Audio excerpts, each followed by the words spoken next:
es odontóloga. Sin embargo, antes de estudiar odontología, la doctora estudió la carrera de asistente en odontología y la carrera de higienista. El primer año, cuando comienzo, a mi padre le hacen un diagnóstico de una enfermedad neurodegenerativa que era esclerosis lateral amiotrófica, ELA, en otras palabras. Y claro, yo empecé a estudiar anatomía y tenía que estudiar la sinapsis, las conexiones nerviosas, el sistema motor. Y yo leía y lloraba, y lloraba. Y decía, yo no puedo creer que esto tenga mi padre. Yo trabajaba en la plaza de deportes de la ciudad donde yo vivía, que hay una piscina, y yo limpiaba los baños de la piscina y lo hacía como zafra. Pero hasta ahí no había empezado, o sea, yo me recibí de higienista y nunca había ejercido.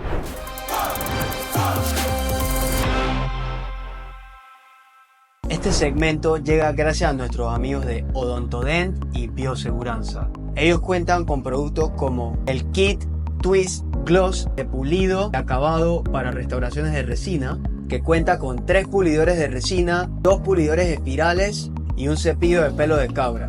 Productos como el Activa Bioactive Base Liner de la casa Pulp Dent, que es una base para tus restauraciones que ofrece todas las ventajas del ionómero de vidrio, pero en una matriz de resina resistente, siendo la primera base bioactiva con una matriz de resina iónica. Y productos como la resina Opus Bullfilk APS, es una resina Bullfilk de baja tensión de contracción, con la cual puedes utilizar incrementos hasta de 5 milímetros.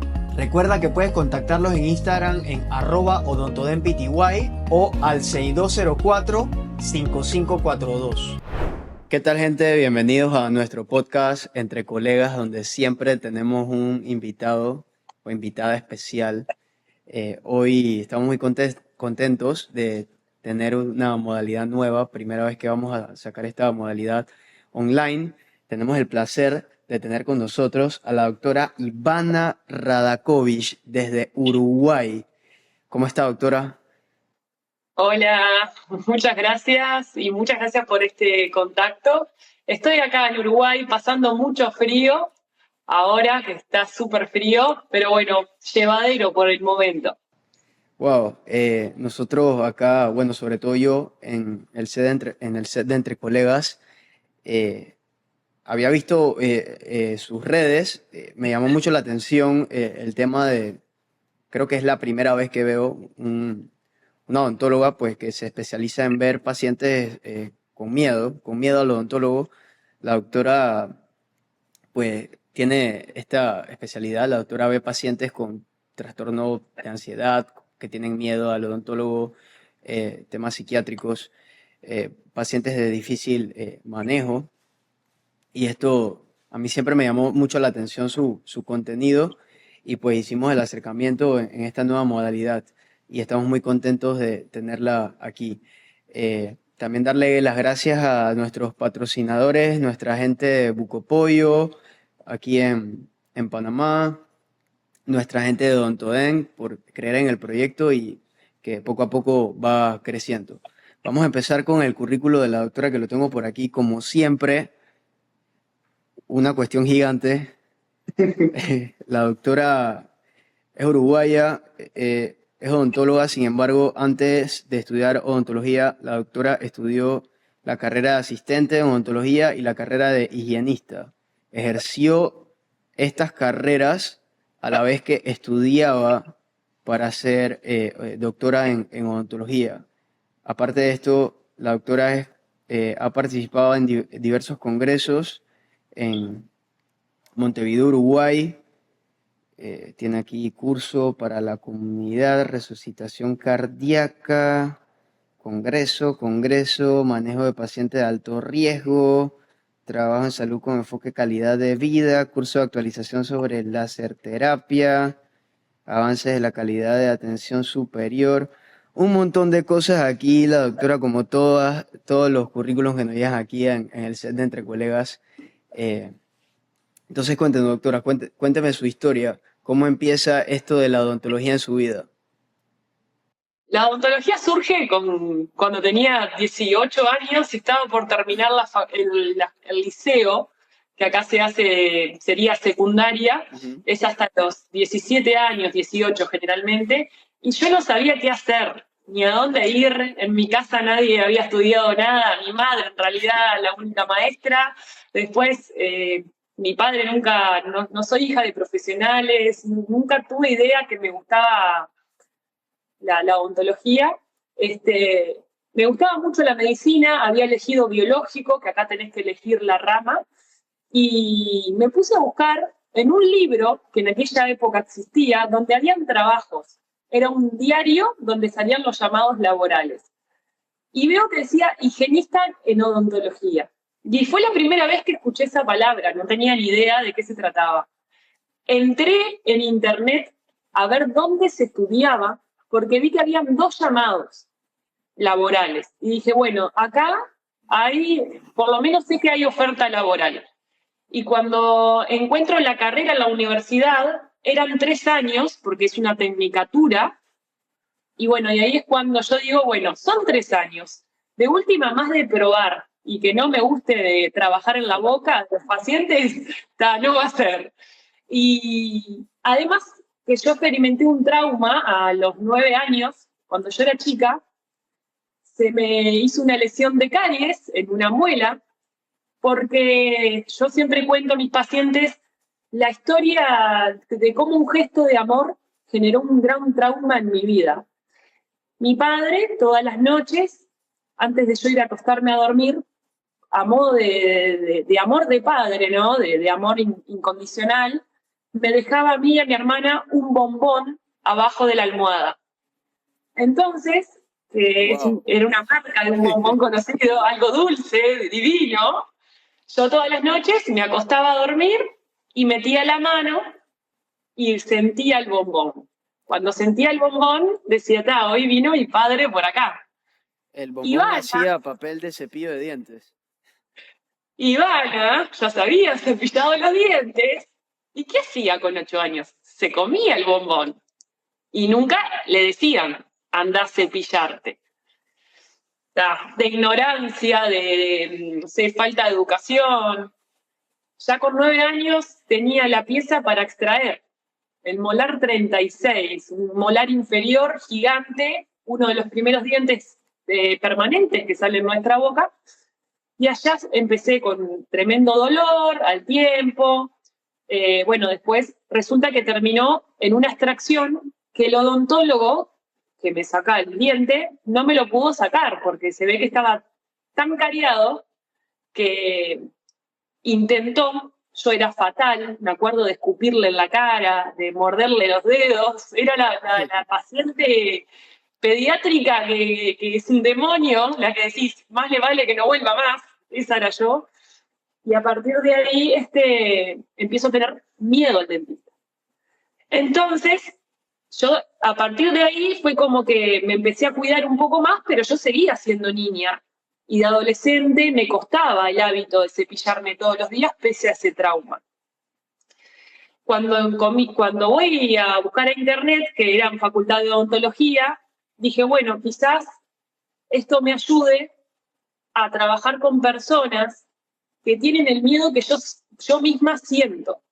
Pero no desde un punto de vista del doctorado, sino como higienista, que era la prevención de la enfermedad. Claro. Cuando cuando me voy a anotar a la facultad, el de Bedelía, el administrativo, me dice, mirá que si te anoto a la carrera de asistente, es lo mismo, o sea, los 2 años es compartido, tenés un año distinto. El otro año tenía que dar las prácticas eran diferentes. Y era como matar 2 pájaros de un tiro, claro. Porque yo no quería ser asistente. No, a mí no me gusta, yo soy muy como estructurada, no me gusta que me dieran órdenes, que me mandaran, entonces no quería ser asistente. Pero bueno, ya que era el título casi lo mismo, me anoté, me recibí primero de asistente dental y después me recibí de higienista dental. Cuando yo estoy haciendo la práctica de higienista dental, en esa época, yo veía a una paciente, a una embarazada, y hablaba mucho con ella. estaba embarazada de 2 gemelos y había perdido uno de los gemelos, recién le habían avisado, fue tipo una historia re trágica, y yo me sentí como con ganas de ayudarla porque veía que ella tenía mucha patología a nivel bucal, porque no estaba prestando atención a lo que era la cavidad oral, sino a toda la parte emocional que estaba pasando, y ahí es cuando digo, yo quiero ser más que esto, no quiero solamente sacar el sarro y dar una charla de salud bucal. Yo quiero solucionar un patrón en los pacientes de otra manera, desde otro lugar. Quiero estudiar odontología. Recién ahí es cuando me cae la ficha en esa pasantía, que ya me estaba a punto de recibir, de higienista, que quería hacer el doctorado y jugármela a meterme en la universidad de vuelta, porque ya habían pasado 3 años, que ya estaba viajando todos los días. Yo vivía a 30 kilómetros de Montevideo, que es la capital del Uruguay, donde está la Universidad de la República, que es la facultad pública de acá, y eran más o menos entre 1 hora y 1 hora y media de ómnibus, de colectivo que tenía todos los días, y bueno, y era tipo también jugármela, que realmente quería hacer eso, que recién ahora, a esa edad, que eran 22 años, 23 años, se estaba despertando. Y ahí es cuando arranco a hacer después el doctorado. Entro al mundo de lo que es el doctor en odontología. ¿Qué edad tenía en ese momento? 23 años. Ahí yo arranqué con 24 en realidad, la facultad Antes de eso del ya estaba doctorado. trabajando. Todavía no. No estaba trabajando como higienista. En esa época de higienista, digamos, yo trabajaba en la plaza de deportes de la ciudad donde yo vivía, que hay una piscina, y yo limpiaba los baños de la piscina. Cuando era temporada de verano, me llamaban para trabajar ahí porque yo vivía enfrente y lo hacía como zafra. Pero hasta ahí no había empezado, o sea, yo me recibí de higienista y nunca había ejercido. Me recibí y en el momento trabajaba de limpiadora de baños, digamos, Y en la plaza de deportes. entonces, pues dilató también el proceso de recibir ingresos porque pues empezó o sea, no ejerció con la carrera de higienista, sino que dijo, me la voy a jugar por directo Sí. a ser doctor en odontología. Tenía la ventaja que vivía con mis padres y mis padres me redieron para adelante y me apoyaron un montón en elegir la carrera. Primer año no tenía mucho gasto, era todo libros. Claro. Era anatomía, histología, Claro. era resúmenes, materiales dentales, algo básico, una taza de goma y un paquete de alginato. Y en primer año, cuando comienzo, a mi padre le hacen un diagnóstico de una enfermedad neurodegenerativa, que era esclerosis lateral amiotrófica, ELA, en otras palabras, es la enfermedad que tuvo Stephen Hawking, la enfermedad del baldazo de agua fría. Y claro, yo empecé a estudiar anatomía y tenía que estudiar la sinapsis, las conexiones nerviosas, el sistema motor. Y yo leía y lloraba, y lloraba. Y decía, yo no puedo creer que esto tenga mi padre. Que yo empecé a estudiar de cerca la enfermedad que él tenía, la enfermedad que él recién se había diagnosticado, después de tantos estudios de descarte que dijeron que él tenía esa enfermedad. Y requería una medicación de alto costo. Esa enfermedad es una enfermedad que no tiene cura y es una enfermedad que bueno, que en realidad es tomar una medicación de alto costo, que es ver a ver cuánta vida más se puede prolongar a la neurona, pero ya se sabe que la neurona se va a terminar muriendo. Entonces era como comprar una medicación a prueba. Claro. La medicación era muy cara, salía $2.000 por mes. Wow. Y ahí no me queda otra que ponerme a trabajar para ayudar a mis padres a poder sobrellevar, digamos, lo que era la transición de su enfermedad, ¿no? Y ahí es cuando comienzo a trabajar de asistente dental en una mutualista, en un sanatorio privado. Mientras hacía la carrera. Mientras dudaba si iba a seguir haciendo la carrera. Wow. Sí, dudé mucho porque era muy fuerte para mí el saber la enfermedad y bueno, y yo tener que enfrentarme a estudiar el tronco encefálico, Claro. hacerme muchas preguntas que justo, porque capaz que si era estructura, anatomía dentaria, era otra cosa, me despejaba, pero justo en una instancia, yo era chica, tenía 23, 24 años, y era enfrentarme también de a poco a la muerte de mi padre y de a poco a algo que yo iba a escapar de mi control. Y lo Entonces, dudé, lo dudé. o sea, en ese momento, pues empieza a estudiar, le dan el diagnóstico de su padre, tiene la duda si seguir o no seguir, y menciona que empieza a trabajar para ayudar a costear las medicinas. ¿Cómo hacía? O sea, ¿cómo podía estudiar y pensar si seguir la carrera? O sea, ¿hubo algún momento, algún punto donde hizo ambas cosas a la vez? Sí, yo hice toda la carrera estudiando y trabajando. Toda. Toda la carrera. Toda la carrera. Wow.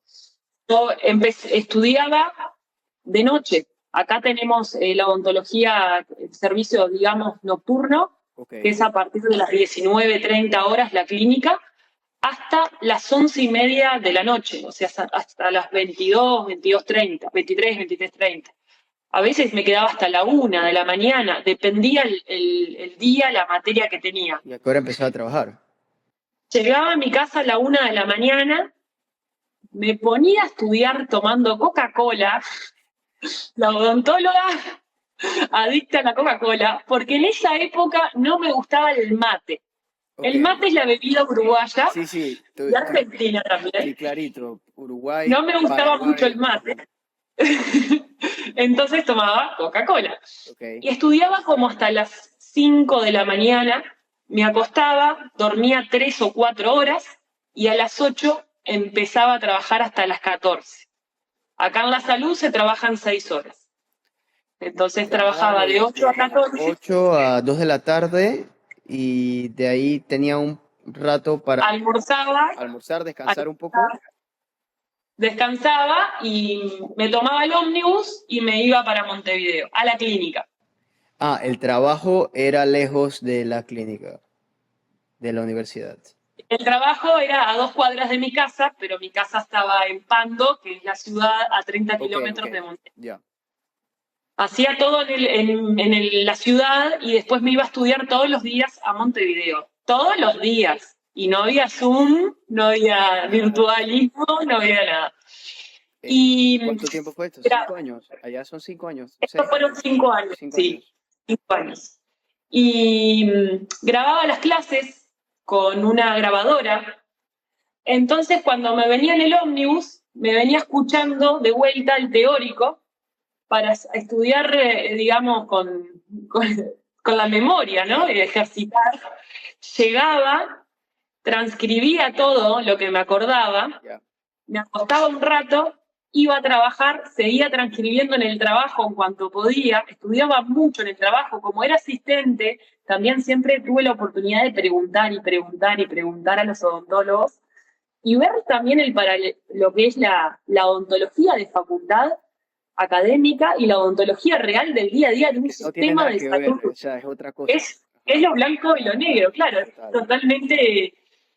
Y muchas veces tenía que practicar y memorizar lo que decía el libro, porque yo siempre tenía la práctica de espatular de una manera el ionómero y para la facultad tenía que poner en determinadas proporciones. Claro. Entonces, me costó mucho eso en tratar de dividir la realidad con lo teórico. La estaba Pero viviendo al bueno, revés, porque lo normal es que uno sale de la facultad y se enfrenta a la vida real y que es diferente y pues uno cambia el chip. Le tocó verlo exacto. a la vez. Me tocó verlo a la vez y eso fue, creo, lo que más me ayudó a entender muchas cosas, a entender a manejar a los pacientes.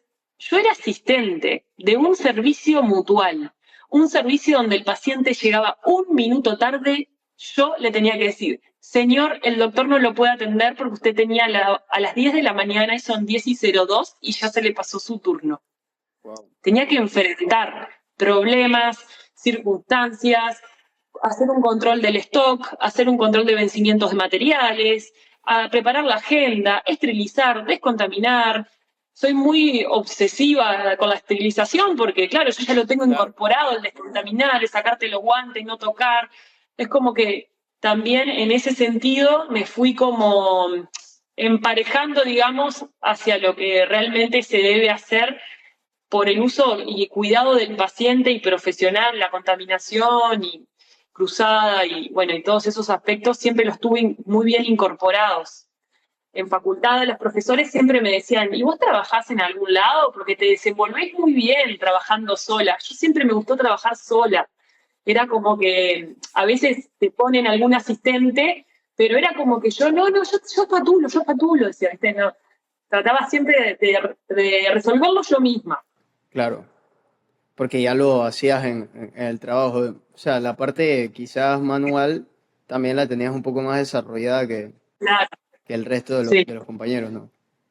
Sí, ya sabía marcas comerciales y los profesores me miraban porque era como que yo decía, ah, sí, sí, yo lo conozco con otro nombre. ¿Y con qué nombre?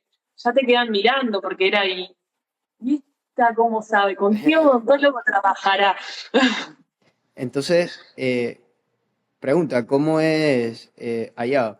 Porque pues el conocimiento que tengo acá de odontología, sobre todo la parte de universitaria, o sea, por lo menos nosotros acá en Panamá hacemos los 3 primeros años es preclínico, más teórico, y los últimos 2 años nosotros hacemos una cosa que se llama clínica integral. No sé Sí, si allá es similar o igual, que pues nosotros teníamos que hacer ciertos requisitos de todas las especialidades integradas en un mismo paciente, algunas, otras en otros pacientes. Total que teníamos que ver como 12 14 pacientes entre adultos y niños y entre todos esos teníamos que sacar todos los requisitos, pero de manera integrada, es decir, a todos los pacientes teníamos que resolverle prácticamente toda la boca, o sea, desde la caries más chiquita hasta el problema más grande y luego darle una famosa fase 4 que llamábamos aquí en Panamá, que la fase 4 era como cuando ya le dábamos de alta al paciente. No sé si allá el sistema era similar o era diferente.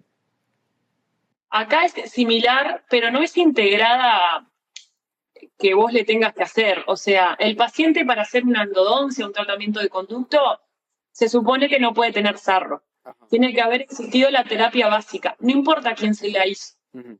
A veces, si veías que estabas muy de tiempo, lo llevabas al consultorio que estabas alquilando, Ya, porque acá se alquilan los consultorios y eso se llama boliche, ya, acá se dice boliche, ya. lo llevabas el fin de semana, acelerabas todo lo que podías, ponías isopac, cemento provisorio en los dientes para que quede todo tapadito y lo Dejaba seguías listo. haciendo. Y estaba listo, ya pasó por algún odontólogo, le decías al paciente, no digas nada que yo te vi particular. Más o menos así, es como que no teníamos el protocolo de seguir con el mismo paciente, las historias clínicas se perdían, nunca había mucho control. Lo que sí, tenemos la clínica integrada que está endodoncia con PPR, con prótesis parcial, ¿viste? Se van uniendo algunas materias que encajan, pero en realidad no importa si qué paciente es como que no le damos mucho seguimiento, digamos, Ya. al paciente. Sí, nosotros acá sí teníamos esa particularidad que a mucha gente le pasa. Digamos, uno de los requisitos que era más complicado de conseguir, recuerdo que era la prótesis parcial fija anterior. Sí. Recuerdo, Ah, no es algo como tan común, ¿no? Que encontrar una persona que pues tenga un diente de adelante ausente y que no tenga nada y claro. que esté como perfecto para hacer una prótesis fija. Entonces, acá el tema es que, digamos, si lo encuentras a ese paciente, tienes que hacer primero, tomarle todos los registros, o sea, modelo superior, inferior, hacer una historia médica, una historia social, presentar ese caso a un docente, una presentación a diagnóstico, armar un plan de tratamiento, luego vas a una junta de diagnóstico, que es la misma presentación, pero se lo presentas a 4 especialistas, donde uno va a ver la parte periodontal, otro va a ver la parte de diagnóstico, otro va a ver la parte de prótesis y en algunas ocasiones habían endodoncistas en la junta de diagnóstico, por ejemplo, o hasta especialistas en patología oral o medicina oral, temas así. Entonces, luego en esa junta te, te aprobaban, te escuchaban, a veces nos bombardeaban al frente de los otros compañeros, no, esto está mal, esto está mal, esto está mal. Y bueno, cuando estaba todo bien, te decían, ok, dale, listo, ok, bien.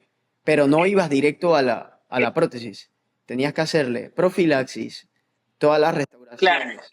Después darle una cuestión que se llamaba interfase, que era cuando ya estaba libre de caries, sin enfermedad periodontal ni nada, para entonces empezar la prótesis fija. El tema es que en este tiempo, o sea, en este lapso, perdón, pasaron 4 meses, 3 meses. claro, Entonces los pacientes se iban. claro, tenías que meterlo. Exacto, ese es el tema en particular que a nosotros acá nos sucedía. Eh, yo, en lo personal, pienso o sea, entiendo por qué lo hacen acá. Al final, eso hace que pues, uno, en la práctica, en la vida real, vea a los pacientes de forma integral a resolverle todo. Lógicamente, pues, hacer una extracción a una pieza que tiene sarro, las Claro, posibilidades de una infección o de un problema postoperatorio son altas, ¿no? Pero en la parte estudiantil o en la parte académica es súper complicado, súper complicado. sí. Entonces, por eso pregunto, porque sé que en Panamá hay otras facultades, creo que en México también, no sé, otras facultades en Latinoamérica, en el mundo, que también tienen esta clínica integrada. Es supremamente complicada, pero en el caso suyo sí era como por bloques, o sea, veían endodoncia, prótesis, o habían cosas que tenían que integrar. No. Te preguntaban, ¿tiene movilidad en alguna pieza? Sí, sí, está en tratamiento. Ah, bueno. Era como que, vamos a lo nuestro. No, no es tan exigente protocolar como ahí. Se enfocaban en el requisito per se en el tratamiento per se que se iba a hacer. Sí, Y esto también, sí. allá eran 2 años, o sea, 2 años de la clínica o eran más tiempo. La clínica empezó en tercer año, Tercer año. empezaba. Sí, Sí. teníamos tercero, cuarto y quinto. Y después las pasantías. Lo último, después de quinto tenés que salir a la comunidad, digamos, a hacer servicios. Esto es obligatorio allá. Sí, Sí, acá nosotros le llamamos internado en Panamá. ahí va. Ajá. Eso allá, Es como si fuera. ajá, lo necesitas hacer para tener tu idoneidad. Sí. Ajá. ¿Cuántos años fueron? ¿Cuántos años son allá? Y fue un año de internado, digamos. Es con paga, No, sin paga. sí. Y me agarró pandemia. Le agarró pandemia.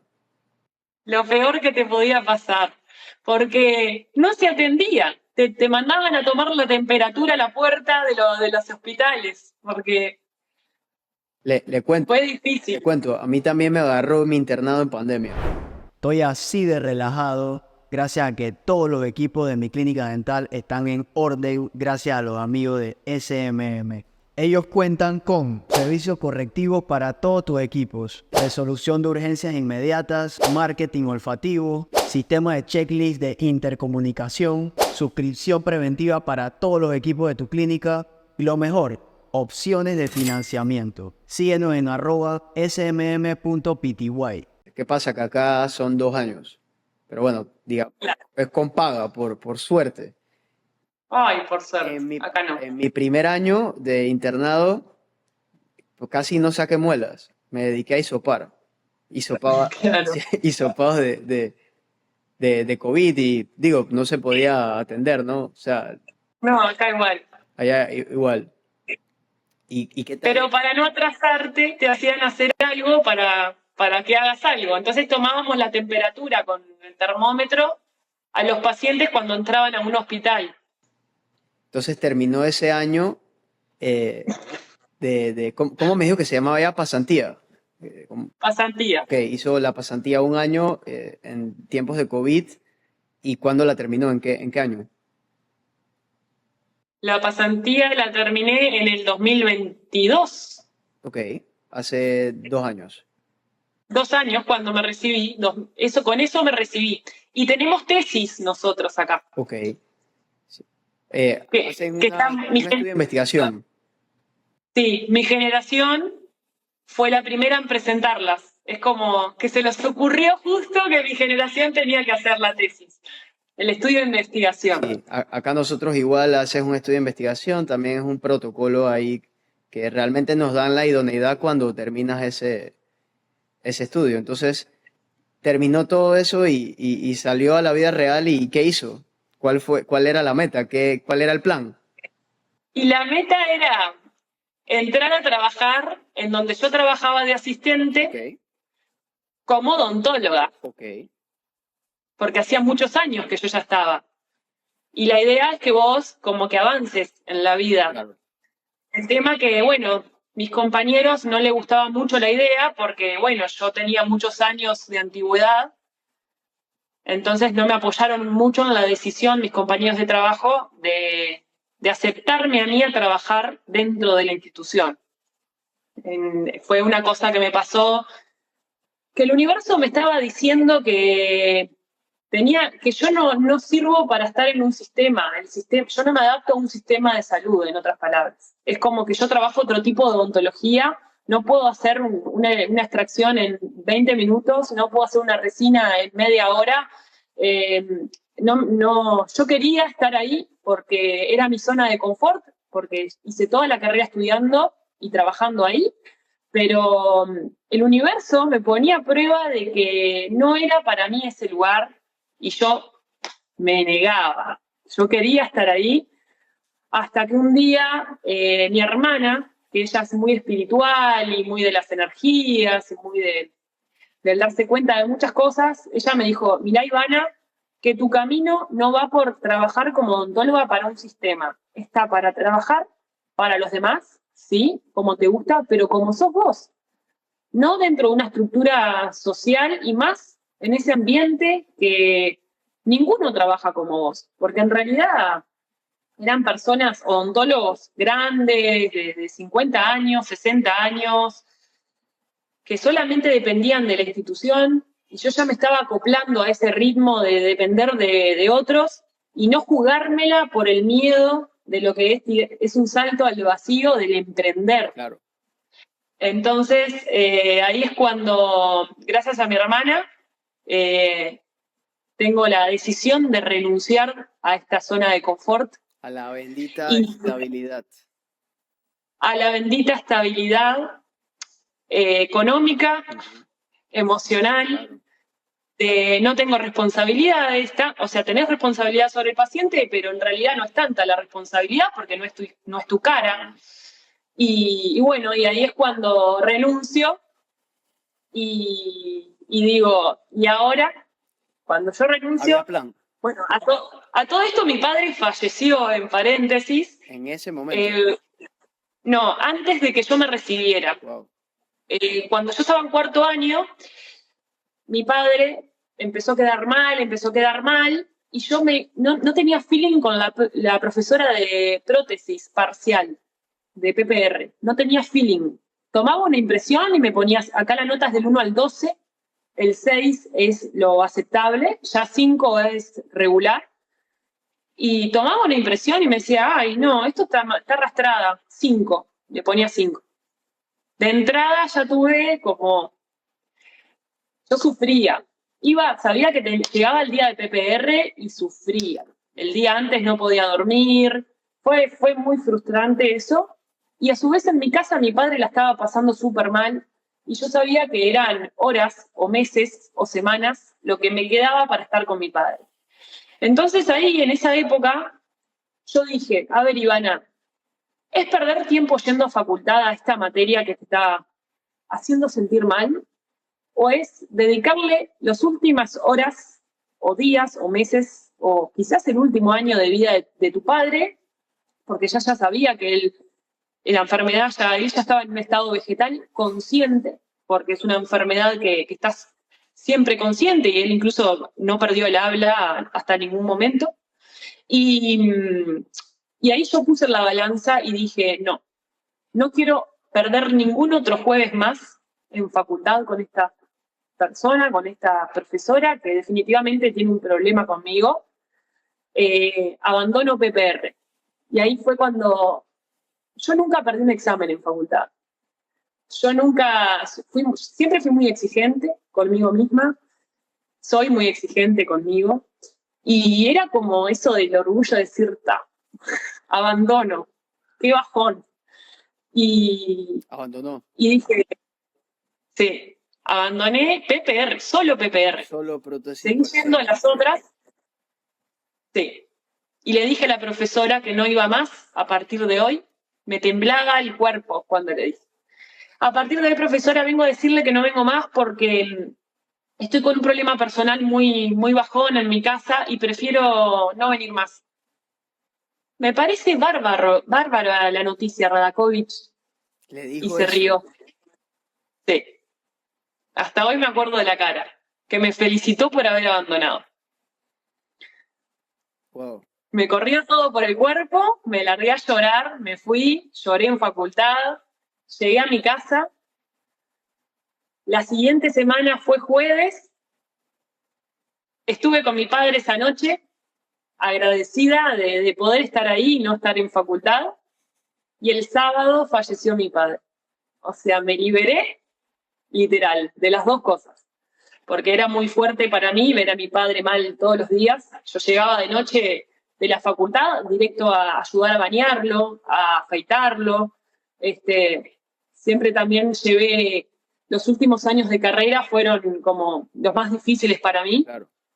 También el recibirme y no tenerlo presente para que me viera recibida, también fue una de las cosas más fuertes que viví. Mi tesis fue odontología en pacientes con esclerosis lateral amiotrófica. Wow. Quise hacer la tesis para que los odontólogos entendieran la manera de tratar a un paciente con una enfermedad neurodegenerativa como es la ELA. Acá a nivel nacional se diagnostican unos 54 casos por año, que es un montón. Bastante. Hay muchísimos casos y bueno, yo trabajo para la organización de Tenemos ELA Uruguay como honoraria odontóloga también y con pacientes con esclerosis múltiple también. Estoy en los equipos multidisciplinarios, hago odontología digital por teléfono, telefónica, virtual, para los pacientes del interior del país. Me gusta mucho también dar mi visión profesional y humanitaria como hija que fui, ¿no? Y viví la enfermedad de cerca y el proceso de cerca, y sea lo que se somete tanto el paciente como los familiares, los hijos, los esposos, maridos. Entonces es como que también le doy esa parte personal. Y el día de la tesis, la defensa, que fue en memoria, ¿no? La tesis la hice con 2 amigas, acá se puede hacer en equipo, la hice de a 3. Y mis amigas, unas cracks, me estuvieron apoyando, las hicimos juntas. Y yo qué sé, fue como el broche de oro de haber cerrado un ciclo que cambió, ¿no? Porque terminar siendo profesional después de tantos años, Claro. y haber elegido ese tema para mí fue muy fuerte. Y salimos todos, los jurados lloraban, porque al final puse una foto con mi padre y eso, y estuvo muy bueno porque, bueno, también se vio ese lado humanitario de vuelta, que es lo que me caracteriza a mí. No te arrepientes de haber dejado la materia PPR. No me arrepiento de haber dejado muchas cosas en la vida. Yo creo Te que... dio un jueves. Te dio el último jueves con Sí, cuadro. sí. O sea, fue así. Y eso no me lo saca nadie. Renunciaste, estuviste un jueves con tu padre y falleció el sábado. Sí. Falleció delante mío. Recién había llegado de trabajar como asistente en esa mutualista, en ese hospital. Wow. Llegué a las 8:10 y falleció 8:07. Tuve la maravillosa experiencia de haberme podido despedir y haber podido estar ahí para decirle esas palabras y que le había hecho la promesa de que yo iba a hacer una investigación a nivel odontológico, por lo menos que era mi área, sobre la enfermedad que me acompañó durante toda la carrera, porque él tuvo una enfermedad con un diagnóstico de 5 años, Así que fue más o menos lo que me llevó desde un principio. Tal cual. Pero pude ver las cosas desde otro lugar, desde un lugar positivo, y no quedarme en la angustia, en el dolor, Claro. porque uno puede elegir dónde posicionarse para llevar las situaciones, y yo agarro siempre el dolor y lo transformo en energía positiva, porque creo que ese es el motor siempre para salir adelante, y ese fue el ejemplo que él a mí me dejó y a mi hermano. Así que yo creo que eso es fundamental, y es una charla que siempre tengo a menudo con los pacientes cuando a ellos les avergüenza su boca, sienten bueno, que pierden mucho la autoestima, de que les da vergüenza. Yo siempre les digo, bueno, acá para atrás no podemos hacer nada, pero a partir de hoy sí podemos empezar a hacer el cambio que vos podés hacer, porque el cambio lo tenés que hacer vos. Yo te puedo ayudar, pero vos lo tenés que realizar vos mismo. Claro. El hábito principal es cepillarse los dientes. Tal cual. Entonces, echando hacia adelante, cuando en la parte que decide renunciar a al trabajo estable que tenía, que comentó que fue su hermana también le ayudó con el tema del apoyo psicológico, ¿no? ¿Cómo había plan cuando renuncia? ¿Había un plan o era a lo que Dios quiera? Ah, No había plan, pero tengo un compañero de vida, que es mi novio, que es lo máximo, es la persona que estoy hace 3 años, estoy hace relativamente poco, digamos, con él, y él fue el que me apoyó mucho en decirme, vos tranquila, renunciá, porque no podés seguir cargando con esto, ese lugar tiene un techo, y vos tenés que entender que vos no tenés ningún techo, a vos nadie te para. Y a mí me costaba verlo. Y es impresionante porque uno cuando me ve muy segura, y yo siempre doy para adelante, pero también es un trabajo muy importante el que hay que hacer internamente, que es el proceso de la vida misma, ¿no? El día a día, jugársela y hacer saltos al vacío y ver cómo uno cae. y ahí fue un salto al Nosotros, vacío prácticamente. y ahí es un salto al vacío, porque nosotros somos viajeros en moto.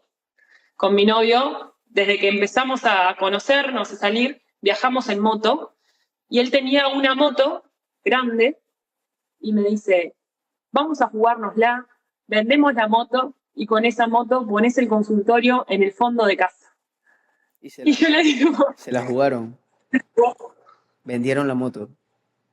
vendimos la Vendieron moto. la moto y pusieron el consultorio en la casa. Sí. Qué locura. El consultorio que abrí hace 3 meses, consultorio donde estoy ahora, Donde graba los videos y todo eso que... consultorio en el cual hace 3 meses ya superé los 230 pacientes. Wow. Consultorio que viene mucha gente del interior del país a atenderse conmigo. Consultorio que hicimos nosotros, madera por madera. Tuvimos 6 meses sin trabajar los dos. Ustedes mismos construyeron el consultorio. Nosotros todo, hicimos todo. El consultorio tiene una ambientación en particular que no parece un consultorio, no parece un sillón, o sea, el sillón odontológico sí, pero es un ambiente donde yo trabajo con aromaterapia, musicoterapia, hipnosis, hago meditaciones, tengo luces bajas.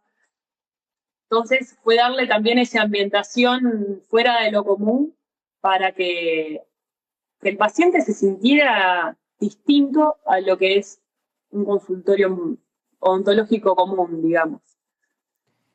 ¿Por qué? Ah, bueno, sí, creo que me contaste que te inclinaste a este tema de los pacientes pues que tienen terror al odontólogo porque tú fuiste una de esas pacientes Sí, en tu momento. sí. Y una pregunta, ¿te ha tocado atender a una persona con ELA? Sí, claro. Hay un manejo odontológico específico Sí, de pacientes con ELA. sí. O sea, y durante todo este tiempo te has dedicado a estudiar eso, o sea, a estudiar la enfermedad como tal y su manejo odontológico. Exacto. El manejo odontológico es muy importante porque ellos generalmente presentan muchas disfagias, Generalmente son pacientes que se atoran seguidos, que no pueden tener la apertura bucal estable. Ya. No puedo decirle a un paciente con ELA que tengo que hacerle el tratamiento de conducto, la endodoncia, porque yo sé que ese paciente no puedo hacerle un seguimiento. Claro. Sé que no puedo hacerle una extracción de una muela de juicio retenida porque sé que no puede estar tantas horas en posición horizontal. Ya. Son determinados cuidados que hay que tener y además que hay signos que se ven en la cavidad bucal, ¿Sí? como en las fasciculaciones, que es cuando en la lengua y en la mucosa yugal se ve que hay como microcontracciones. Esas microcontracciones son un gran signo de lo que es la esclerosis lateral amiotrófica. Wow. Ahí ya, si ves un paciente así, se sabe que hay que hacer una derivación al neurólogo para que haga estudios correspondientes. Sí, no. Fíjate que uno de los entrevistados aquí, el segundo entrevistado, odontólogo y amigo mío, un doctor que se llama Rodolfo Epifanio aquí en Panamá. Eh, él- Creo que es el único, él o otra persona más, él es médico bucal y él fue profesor mío en la universidad y pues estudiábamos montones de enfermedades con sus manifestaciones orales. Y él me perdonará si yo no me acuerdo, pero yo creo que yo no recuerdo haber estudiado el ELA. O sea, al menos las manifestaciones orales, y es interesante lo que dices, porque sí las hay. O sea, Sí las hay. uno puede darse cuenta o ver indicios, signos de que hay esclerosis Sí, lateral amniotrófica con la lengua. sí, Wow. exacto. Con la lengua y la mucosa yugal. Y otras más que vienen después por la utilización del BiPAP, la máscara de oxígeno. Claro. ¿Viste? Entonces, sequedad bucal, Ya. bueno, medicación sistémica, que tome, no sé, algún ansiolítico también. Bueno, ahí se empiezan a jugar otras cosas, pero específico de la ELA, sí se llaman fasciculaciones. Wow. Son microcontracciones que se dan a nivel de la musculatura en general, pero nosotros lo podemos ver en la mucosa bucal y en la mucosa yugal y en la lengua. Wow. Increíble. Mm. Bueno, doctora, llegamos a mi parte favorita del podcast, que es donde le voy a hacer un par de preguntas, unas preguntas rápidas. Eh, Solamente usted me contesta lo primero que se le viene a la cabeza. Bueno, Lo primero, así, una sola cosita. Ok, dale. ok, aquí las tengo. Si no fuera odontóloga, ¿qué sería? Carpintera. Le, le gusta la carpintería. E hizo la carpintería ahí con No, pero como hice tanto el el consultorio y consultorio. pulí madera por madera, Increíble. Género musical favorito. rock, Chévere. Deporte favorito. handball. Handball. Oh, yo soy mucho de fútbol. Ahí por Bien. ahí tengo la camiseta de Fede Valverde, un jugador favorito. De Luis Suárez. Ah, usted es de Suárez. De- Yo soy claro, muy de Fede Valverde. de Ahí Fede tengo Valverde. su camiseta, pero la del Real Madrid. Bien. ¿Salir a restaurante o cocinar? Restaurante. No cocina.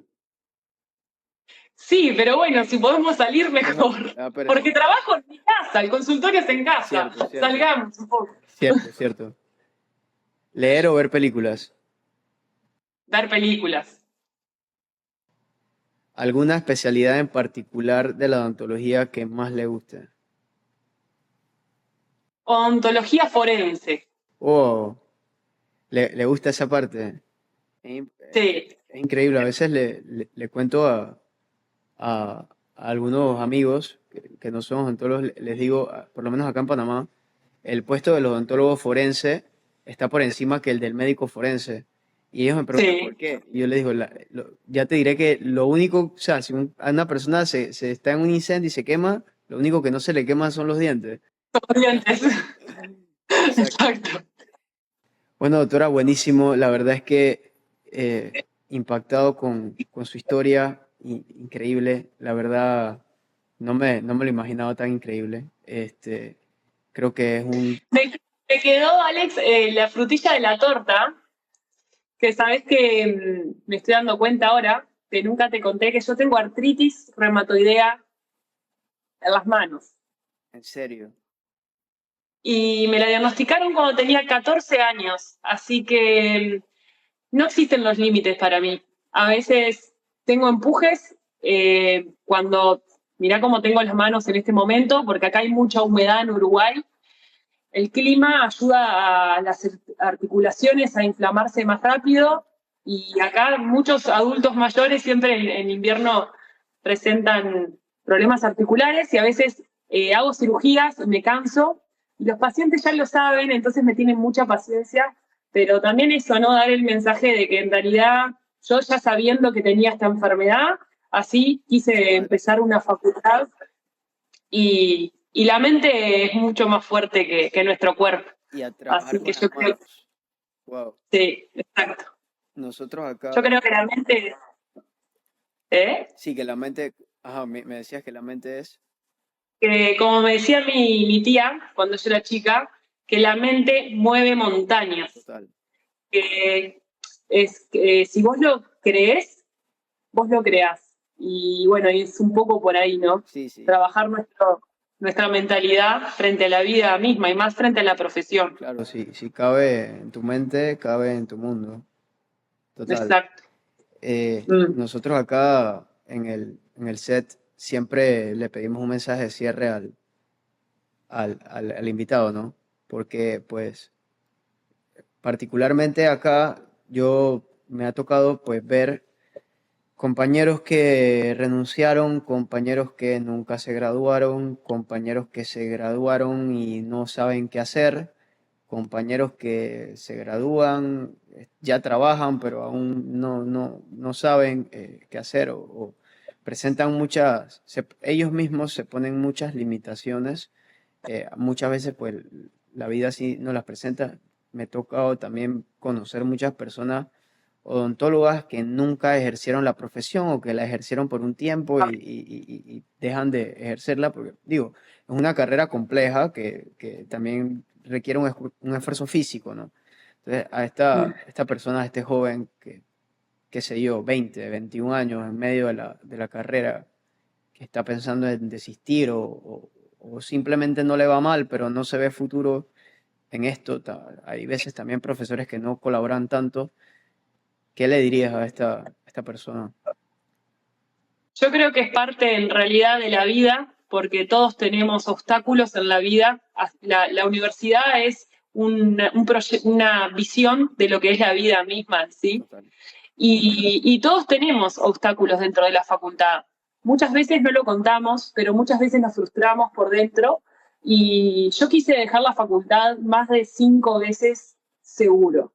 Pasé muchas cosas fuertes, dolorosas, angustiantes. Me fui muchas veces llorando desde mi casa a la facultad sin querer ir a la facultad. Viví la muerte de mi padre, que era el ser más querido que yo tenía también durante la etapa de estudiante. También quise dejar la facultad en ese momento y sin embargo jamás desistí. También tengo una enfermedad en las manos que me lo pregunté muchas veces si podía seguir estudiando pese a los empujes que me daban de dolor en las manos, en las articulaciones. Y me di cuenta de que sí, de que arriesgarse por lo que uno desea realmente desde el corazón, que ahí está la clave, que si vos lo deseas realmente desde lo más interno tuyo, nadie puede ir contra eso. Y hay que prestar atención a qué voces uno escucha, porque uno tiene que buscar y escuchar la voz interna y no la externa, porque el que escucha la voz de afuera está escuchando una voz que no está viendo nuestro propio ser interior y nuestra propia vida. Cada uno nos aconseja desde su lugar, pero su lugar no quiere decir que sea el mismo que el nuestro y que tenga las mismas oportunidades y experiencias que las nuestras mismas.